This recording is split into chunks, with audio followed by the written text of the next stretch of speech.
கவின்கிட்ட இருக்கிற ஒரு நல்ல பழக்கம் வந்து இந்த உண்டியலில் வந்து காசு சேர்த்து வைக்கிறது தாங்க. அவன் வேஸ்ட்டாக வந்து எந்த செலவு பண்ண மாட்டான். பொறுப்பாக வந்து காசு சேர்த்து வச்சு ஏதாச்சும் அவனுக்கு யூஸ்ஃபுல்லான திங்ஸ் வாங்கிக்குவாங்க.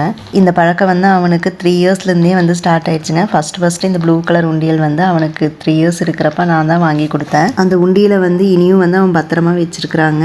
கவின் வந்து காசு சேர்த்து வச்சானா அது வாங்குறாள் வந்து நானாக தாங்க இருப்பேன். எப்போவுமே வந்து எனக்கு ஏதாச்சும் அர்ஜென்ட்டுக்கு வந்து அமௌண்ட் தேவைப்பட்டுச்சுன்னா உண்டியல் காசு தான் வந்து எனக்கு கொடுத்து ஹெல்ப் பண்ணுவான். இன்னைக்கு காலையிலேயே வந்து எனக்கு அமௌண்ட் தேவைப்பட்டுச்சுன்னு சொல்லி அவங்ககிட்ட இருந்தால் கொஞ்சம் அமௌண்ட் வந்து எடுத்துட்டேன். சில டைம் வந்து இந்த மாதிரி நல்ல பழக்கம் நம்மளுக்கு இல்லையேன்னு சொல்லி நான் நிறையவே வந்து வருத்தப்பட்டுருக்குறேங்க. இருந்துச்சுன்னா இந்நேரம் நிறைய காசு வந்து நானும் சேர்த்து வச்சுருப்பேன். ஃபஸ்ட்டெல்லாம் பார்த்தீங்கன்னா அடிக்கடி வந்து போண்டா பஜ்ஜி அந்த மாதிரி வந்து சுட்டுட்ருப்பாங்க வீட்டில். இப்போ பார்த்தீங்கன்னா கவின் வந்து ஆயில் ஃபுட்டெல்லாம் சாப்பிடாதங்காட்டி அதெல்லாமே வந்து சுத்தமாக அவாய்ட் பண்ணியாச்சு. இன்றைக்கி என்னன்னு தெரியல, கவினே வந்து அம்மா ஏதாவது சாப்பிடணும் போல் இருக்குது, எனக்கு செஞ்சு கொடுங்கம்மா அப்படின்னு கேட்டான். அதனால் வெங்காய பக்கோடா தாங்க இன்றைக்கி ஈவினிங் ஸ்நாக்ஸ்க்கு வந்து செஞ்சுருந்தேன்.